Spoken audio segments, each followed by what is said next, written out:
extreme vigilante justice in history. Somebody recommended me this video. There's a link in the description if you want to recommend me any videos to watch. Let's check this out. Today, we're going over stories of people who went to extreme lengths to take justice into their own hands. Oh, and I'm back. John Brown. It's 1812, and a 12-year-old boy named John Brown is delivering a herd of cattle that he'd just driven over 100 miles to the home of a U.S. Marshal. The Marshal is impressed that such a young boy was able to do this all alone and invites him to stay with him for a few days before making the trek back to Ohio.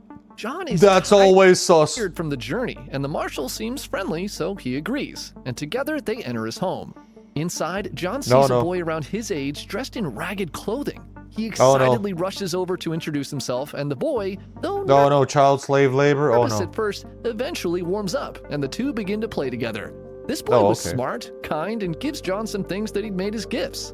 Soon it's dinner time, and the Marshal calls for John to join him, and the guests he invited at the table. John's new friend serves them while the Marshal praises John in front of his friends. This boy drove all that cattle out there over 100 miles all by himself. When you're a young kid, you cannot notice some patterns, man. Seems as if John were his own son. The dinner is wonderful, filled with laughter, and eventually the guests leave to head home. What's gonna happen? John is smiling, full and content. But as the Marshal closes the door behind the last of his guests, a dark scowl emerges on his face. He turns to John's friend, the boy, and he begins berating him for the mistakes he had made during dinner service. The boy is terrified as the Marshal walks to the fireplace and grabs an iron shovel. Without hesitation, the Marshal turns and begins viciously beating the boy with it. John watches helplessly as his friend is hit over and over again. The sound of the shovel ringing. I forgot what age John was, but if I was a teenager and this happened in front of me with this kid, I'm gonna start fighting. I'm like, hey, there's two of us. Let's try and save ourselves once and for out all. Against his skull echoes in the room, and he can smell the boy's blood as it begins to pour from a wound on his head.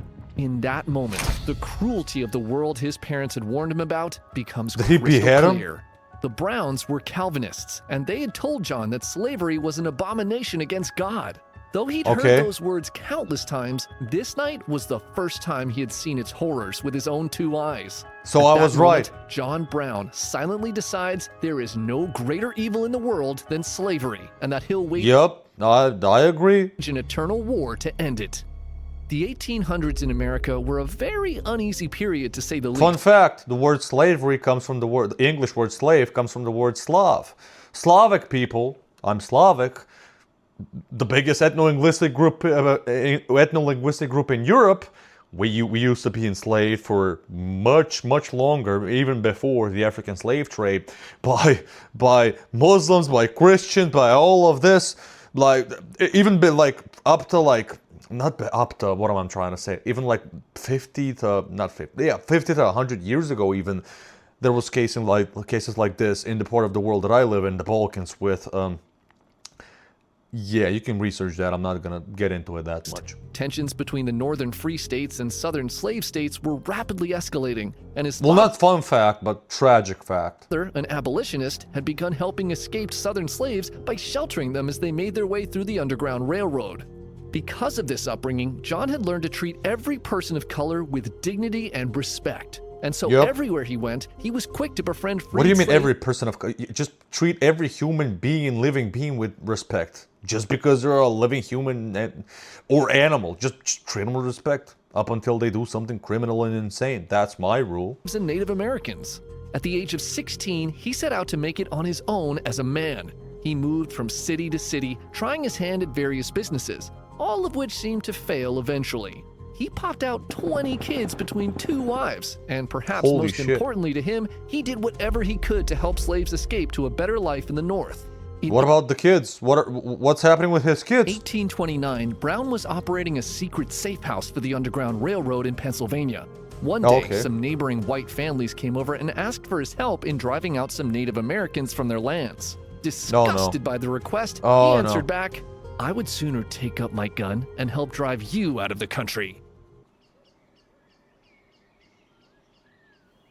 I'm on his side.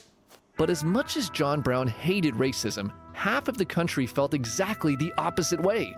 Slaves were essential to the economy in the South, and with the 3/5 Compromise of 1787, which classified slaves as 3/5 of a person, Southern states quickly gained... Really? I didn't know this. I've got no comment. That's insane. disproportionate political power in Congress. This led to the passing of the Fugitive Slave Act in 1850, which required Northerners to capture and return escaped slaves to their owners. Upon hearing the news, John Brown could not believe a law so heinous was passed, and for the first time in his life, he questioned if the pacifist views held by his fellow abolitionists would be enough to bring the changes required to right the wrongs being done in this country. In response, he forms a group called the League of Gileadites, an armed group who defended escaped slaves from slave catchers. They are successful, but as hard as he tries, Brown can see that the future of the country is growing increasingly grim.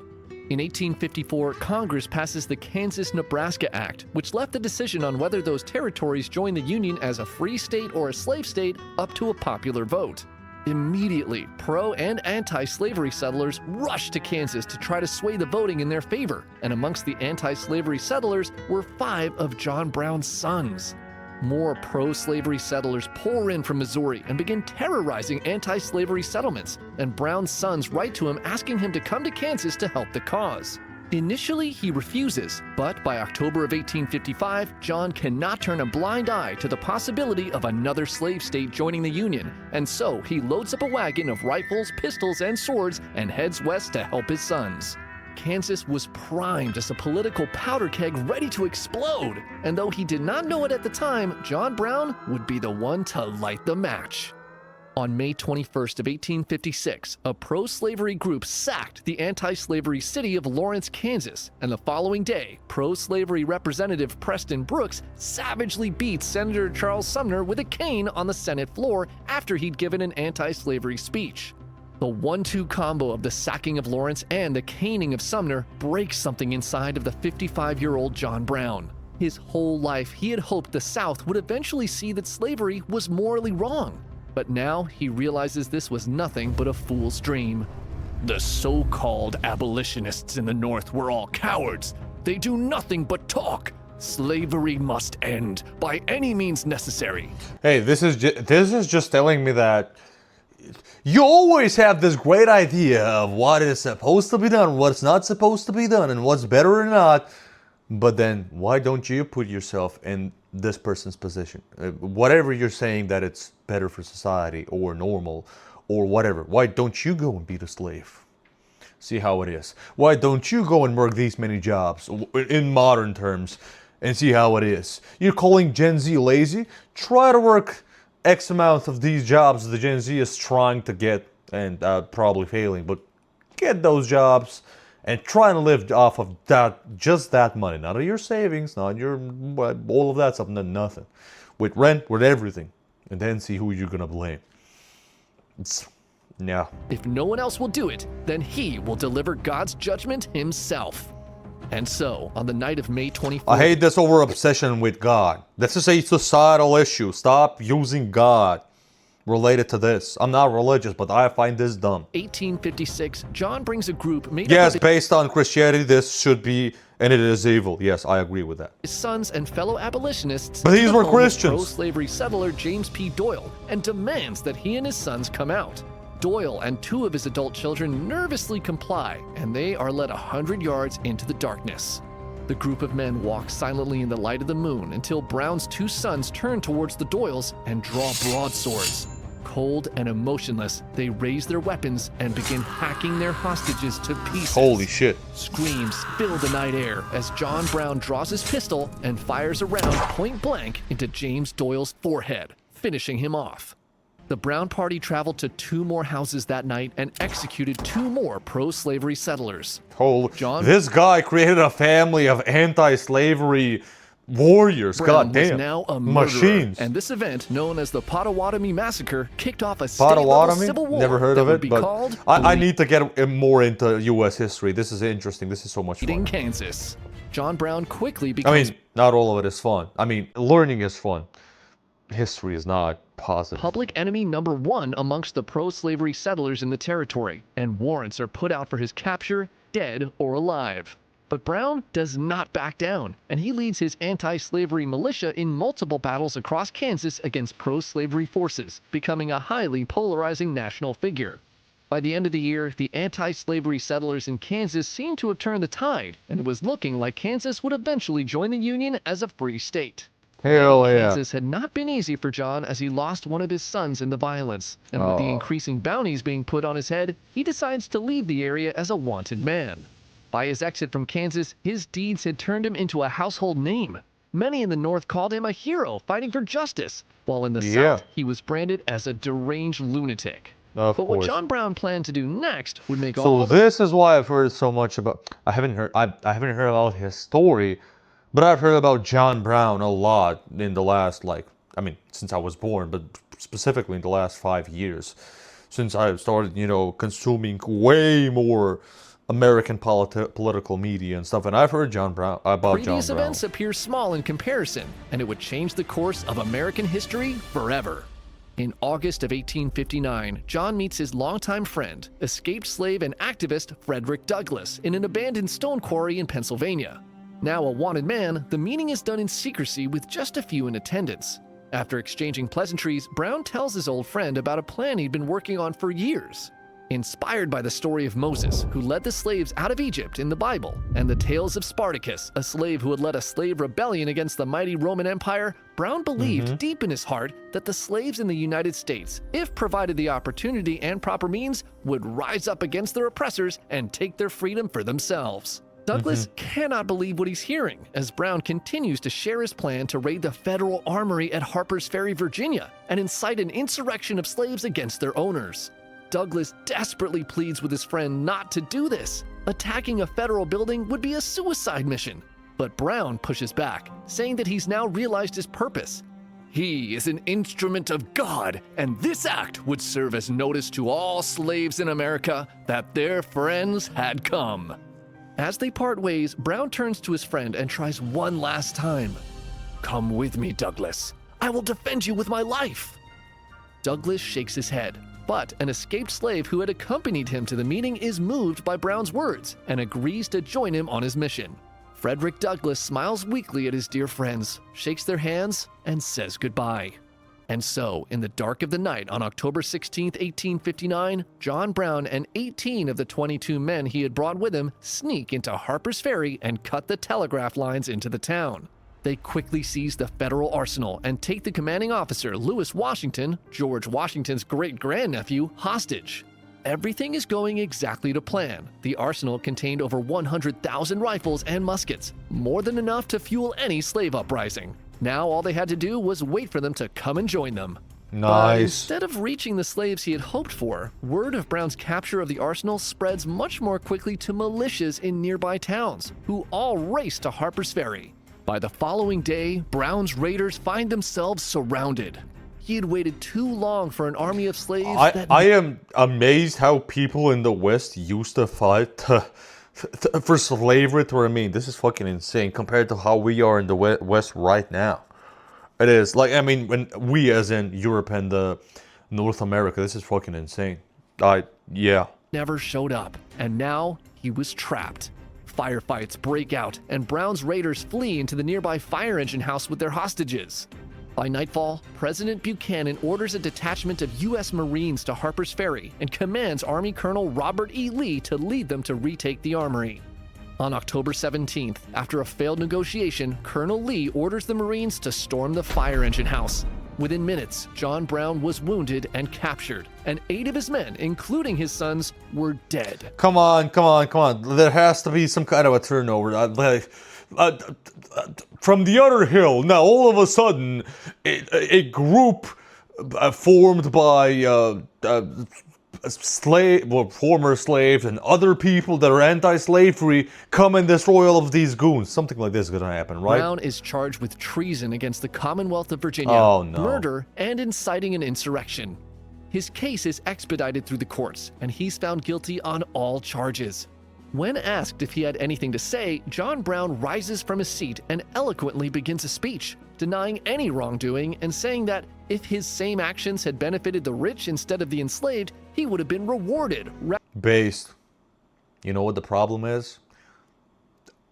sadly, the same thing still happens. Who pays the most taxes? Who contributes to the GDP way more? And is probably, in a lot of contact with the government, the richest people in the world or in your country. So, yeah. Punished. He closes his statement with the following words. Now, if it is deemed necessary that I should forfeit my life for the furtherance of the ends of justice, and mingle my blood further with the blood of my children, and with the blood of millions in this slave country whose rights are disregarded by wicked, cruel, and unjust enactments, I submit. So let it be done. John Brown was hanged for his crimes on December 2nd, 1859. In the crowd that gathered to watch his execution were U.S. soldiers Stonewall Jackson and Jeb Stuart, men who would later fight for the Confederacy against the country they had sworn to protect. They should have done something even before that, man.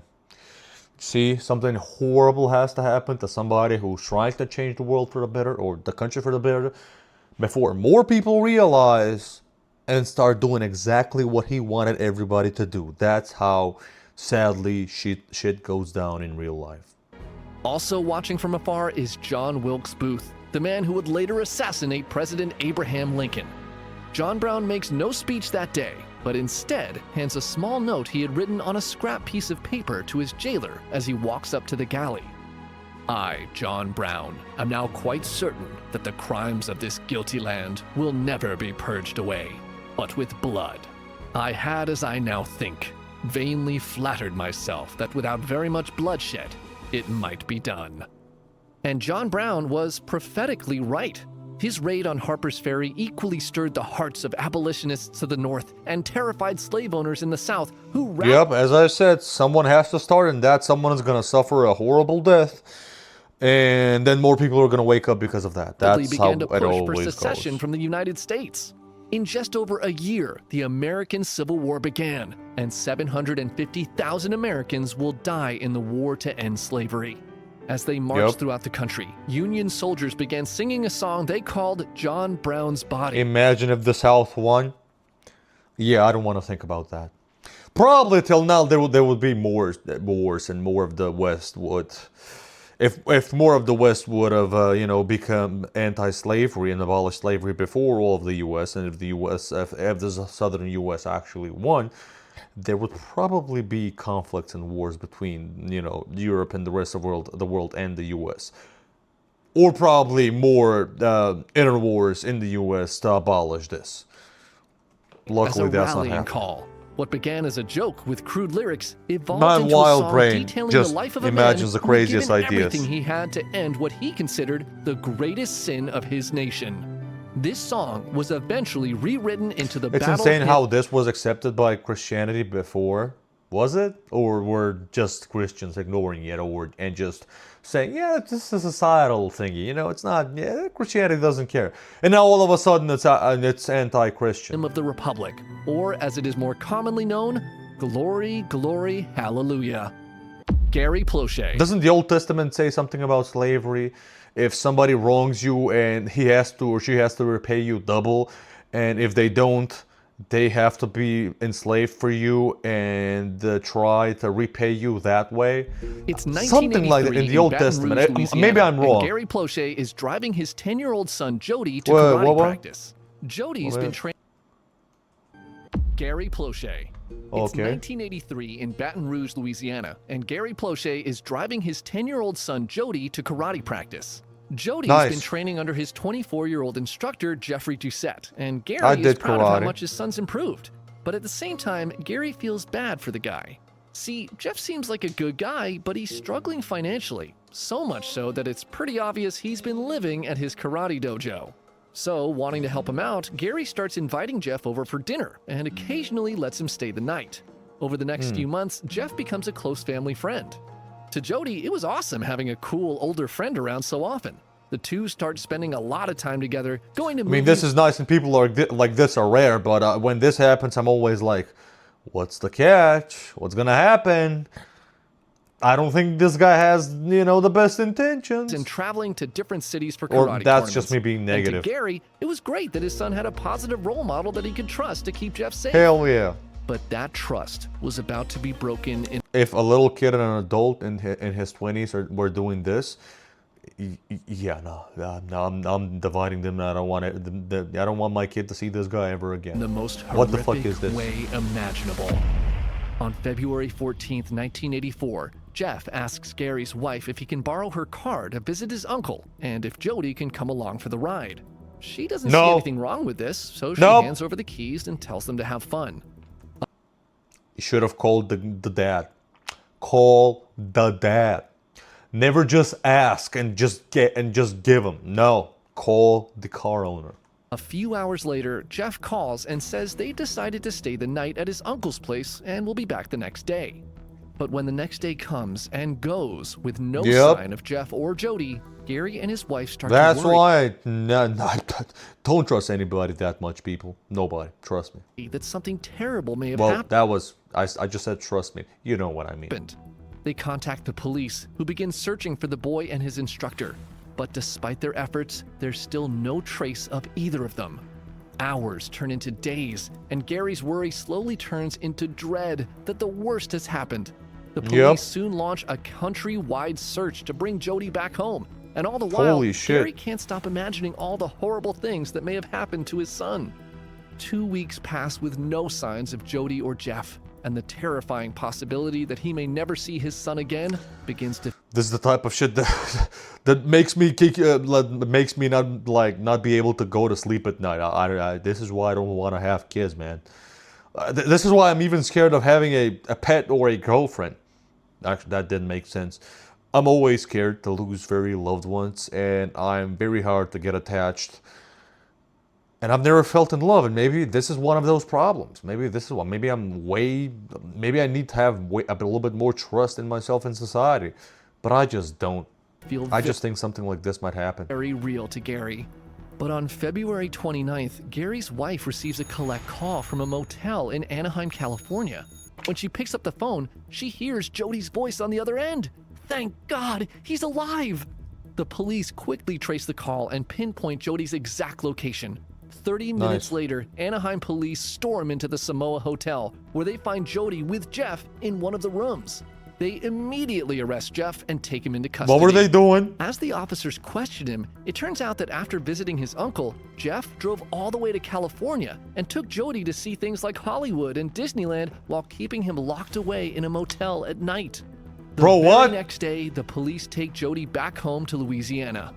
When Gary sees his son step off that plane, he rushes over and is relieved to have him back home safe and sound. Over the next few days, he struggles with the fact that someone he trusted so deeply, Learn from it and never trust anybody like that. Never. Not even your parents. I've got great parents, by the way. He welcomed into his home had kidnapped his boy. But the reality of what actually happened turns out to be far more disturbing when Jody is taken for a medical examination. The police soon informed Gary and his wife that Jeff was not the man they thought he was. The examinations of Jody's body showed. Don't tell me he was a child that while they were in California, Jeff had done some absolutely disgusting things to him. The detectives assigned to the case interview the little boy, and he tells them that Jeff had been molesting him for over a year. He was too scared to tell anyone this entire time because he did not want to lose his. The video is titled Vigilante Justice, Extreme Vigilante Justice. You can't go back from this. I get somebody stole money from me or stole my car and somehow somehow justice happens. Or I do it. I can see it. The kid's effed for life. That's you'll need therapy. You'll have to live with severe mental issues for the rest of your adult life after this. His friend, what do you mean justice? When Gary hears this, his whole world shatters. He feels overwhelming guilt that he had put his son into such a horrible situation. But soon, this guilt turns to rage, and something inside him snaps. He decides that Yeah, he I don't cannot blame allow him. this monster any opportunity to get away with destroying his son's childhood, and will do whatever it takes to make sure justice Yeah, is see? That running motion thingy? Nah. served. Jeff is charged with aggravated kidnapping and child molestation and is held in California while Louisiana authorities prepare the paperwork to bring him back Life in prison or free labor or... yeah, death to sentence. stand trial. But as the days pass and Gary waits for the criminal proceedings to begin, his rage continues to build, and he Don't soon blame him. feels that no punishment the courts could come up with would Do not ever blame be him. enough. Well, like, when you're an adult, you gotta realize the nicest, best people in the world usually don't win. The evil people and powerful ones win. Okay? For There's great, powerful people. But the bad ones are just way too big of a number. And they just outnumber them, and yeah. days, he visits a local bar, trying to drink his suffering away. And one night, Oh, no. a friend working at a local TV station happened to stop by and saw him.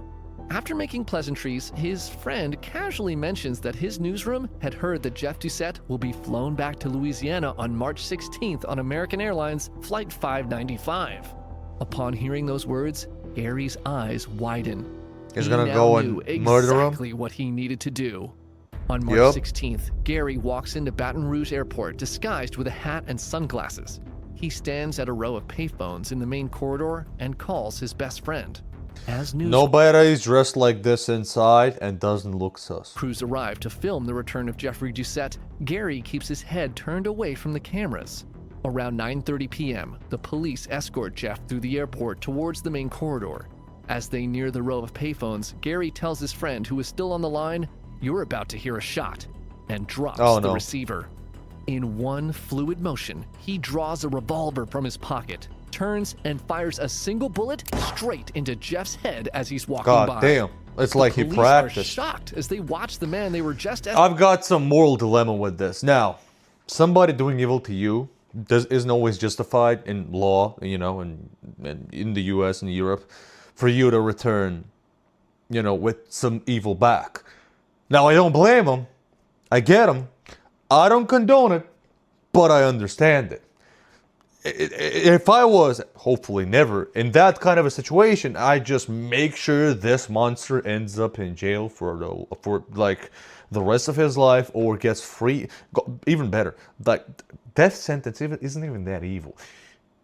Free labor camp, coal mine, rest of his life, jail behind bars 12 hours a night, 12 hours a day in a coal mine, free labor, right? And basically torturing him that way, right? I don't think there's gonna be any better way to do it without actually you ruining your life, because now this way you're gonna go to jail, your kid's not gonna have a father figure.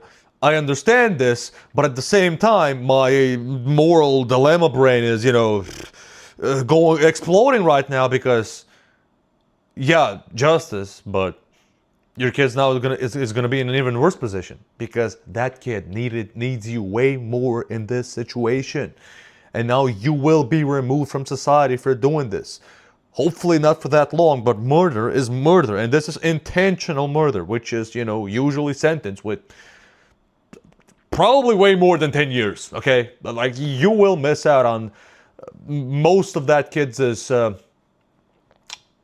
you'll miss out on all of that kid's childhood, up-and-coming childhood, and all of this, right? So, yeah, maybe even half of his life. Yeah, it's hard to do it, but a real man would not do this, and would make sure to follow the laws and the justice system to bring this guy to like what I said already. escorting tumbled to the ground. What do you guys think? The Tell me. officers rush in and grab the assassin and instantly recognize who he is. One of them Yep. screams, "Gary, why? Why, Gary?" as they pry Yep. the gun from his hand. Gary doesn't resist as the officers arrest him. Yep. Jeff is taken to the hospital in a coma, knew but this. dies the following day. The assassination was filmed live as it happened directly in front of the local news crews at the airport, and the graphic images of the execution quickly become national news. As brutal a crime as was committed, many throughout the country identified with the father's desperate quest for revenge. Gary is tried for second-degree murder, but accepts a plea bargain in which he pleaded no contest to manslaughter. The judge ruled that there was virtually no risk of Gary committing any other crime, so he's only given a 7-year suspended sentence, 5 years of probation, and 300 hours of community service. He never goes to prison. When he That's not even... Holy shit. I was not expecting that. later questioned why he shot Jeffrey Doucette, Gary You would question him why? What's wrong with you? simply replied, "If somebody did it to your kid, you'd do it too." I'm getting emotional San watching Francisco this. Committee of Vigilance. It's Okay. 1848, and a man named Sam Brannon is visiting his newly opened store in what's now modern-day Again, don't blame the guy, but don't do that. Okay, make sure to follow the law and bring the guy to justice without actually you ruining your life. Luckily, this guy didn't end up in like 20 years of prison. Sacramento.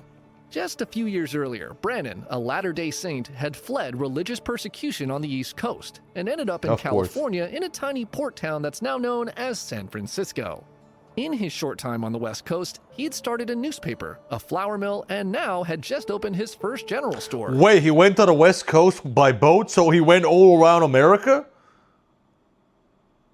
All around the Americas.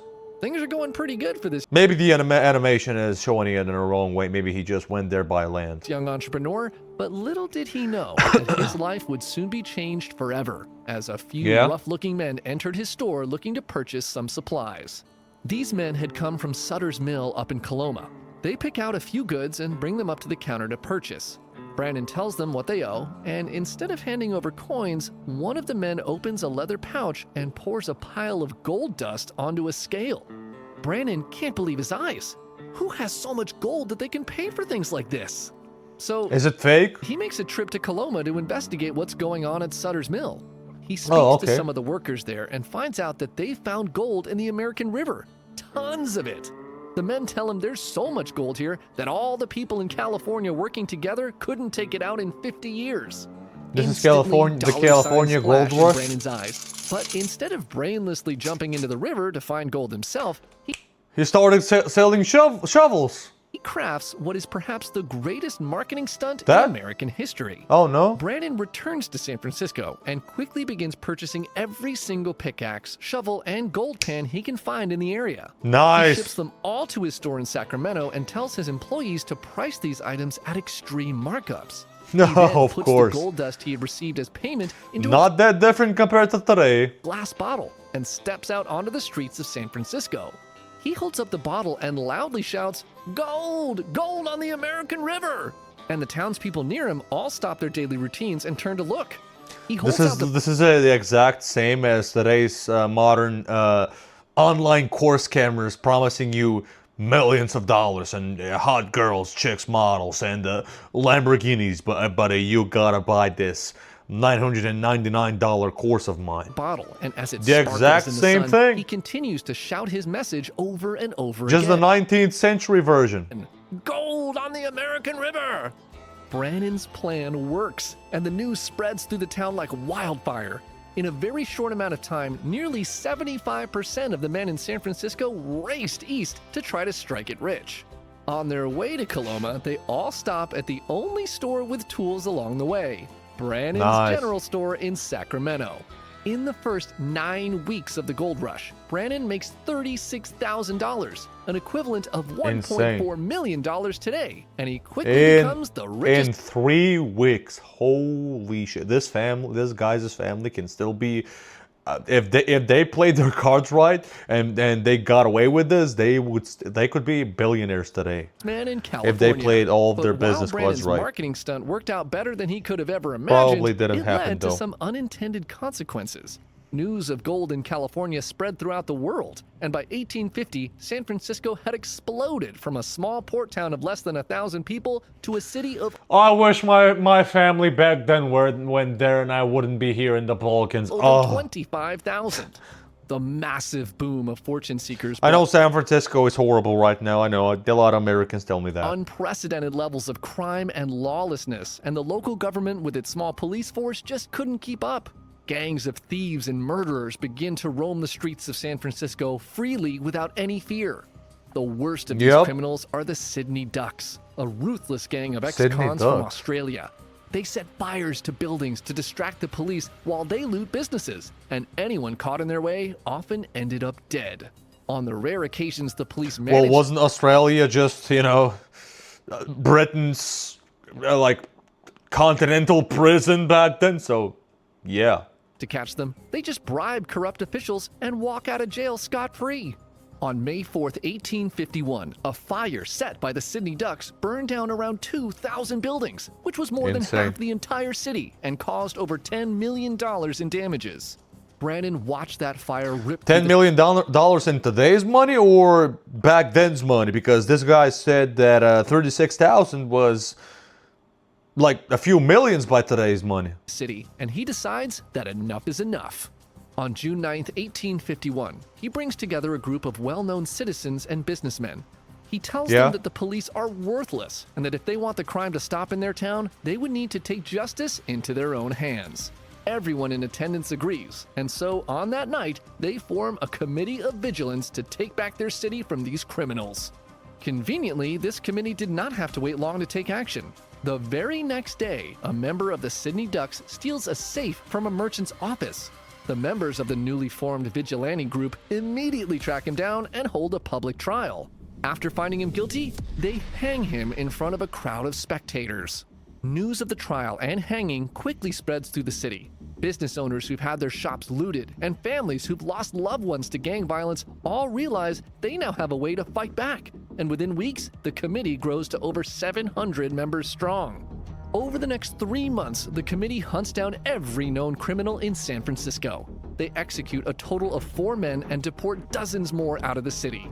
The committee's extreme actions prove effective, and by September 1851, crime has dropped so dramatically in San Francisco that for the first time in years, people begin to walk. So it can be done. I'm talking to Europe and North America and Canada and the US right now. It can be done, but it's gonna be brutal. Yep. the streets without fear. The committee members look around and decide their work is done, so they officially disband and hand back control to the local government. But by 1855, San Francisco is worse than it's ever been. But this time, the criminals have gone from the streets to wearing fancy suits. Yep, just like today, so many politicians. Every major position of power in the city is held by corrupt elites who use their So related, bro. It's like this guy is explaining my country right now. Like, if you find a politician, I think you'll have a higher chance of winning the lottery in the U.S., where there's 350 million something or 380 million something people in the whole country, compared to like finding a politician that hasn't done anything criminal in my country. influence to protect the criminal activity so of their fucked up. friends. Violent crime rates skyrocket throughout, and more than 480 people are murdered within the span of a year. The police do nothing. Yeah, the police work for those corrupt The politicians. corruption. A man named Well, they get paid by the government, but the government, gets that money from the taxpayers. I don't know, King of man. William. I always have a conflict. I always have some kind of a moral conflict when it comes to cops not doing shit. who, by the way, called himself that to distinguish himself from all the other James Kings in San Francisco, began printing a newspaper called the Daily Evening Bulletin, and begins publicly calling out corrupt government officials. On May 4th, 1856, King writes about a city supervisor named James Casey and exposes him as a convicted criminal who had once served time for grand theft before buying his way into public office. A few days later, he writes another article targeting a man named Charles Cora, a wealthy gambler who shot and killed a U.S. Bro looks like Hitler. marshal in cold blood. King demands the immediate Well, kinda, not with that mustache. hanging of Cora and calls out the court for delaying his trial to protect him. Cora and Casey happen to be friends, unsurprisingly, and not enjoying the recent publicity King has been giving them, Casey decides to fix this problem for good. On May 14, 1856, James King of William is walking down the street when Casey suddenly blocks his path. Casey menacingly asks the publisher, "Are you armed?" And before King can respond, he shouts, "Well, draw and defend yourself," and unloads a bullet directly into King's chest. King collapses onto the pavement and blood begins soaking through his clothes. Some bystanders rush him into a nearby office, where doctors immediately start fighting to keep him alive. Casey is arrested and taken to jail. As word spreads of the shooting, over 10,000 people gather in the streets outside of the building that King had been taken to, and murmurs begin to sweep through the crowd of a need for a second committee of vigilance. James King dies from his wound on May 20th, and just 2 days later, shortly after his funeral service, 3,500 armed vigilantes drag James Casey Whoa. and Charles Cora out of jail. I was not expecting this. Hang them in front of the entire city. The Okay. Committee of Vigilance was back, and this time it was bigger than ever. Over the Nice. next few weeks, the committee stormed through every government building in the city, searching for evidence of corruption. The vigilantes find a number of rigged ballot boxes, which they displayed publicly as proof of election meddling they had suspected for years. They then not so subtly convince elected officials to resign from office. In an Yup. altercation with a Love that. California State Supreme Court justice, a vigilante is stabbed in the neck, and the committee takes the justice prisoner.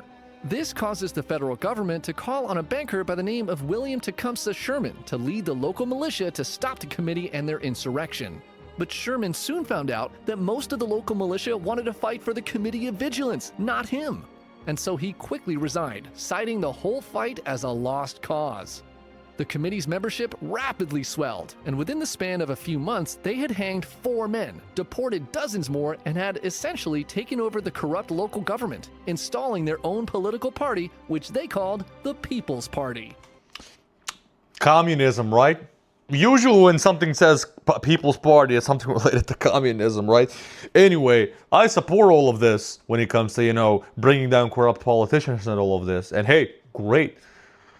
But if you give someone absolute power because they were on the right side in whatever situation, what do you think? What's going to stop them now when they actually have the absolute power? And what's going to stop them now from them becoming these same evil people and doing evil shit again?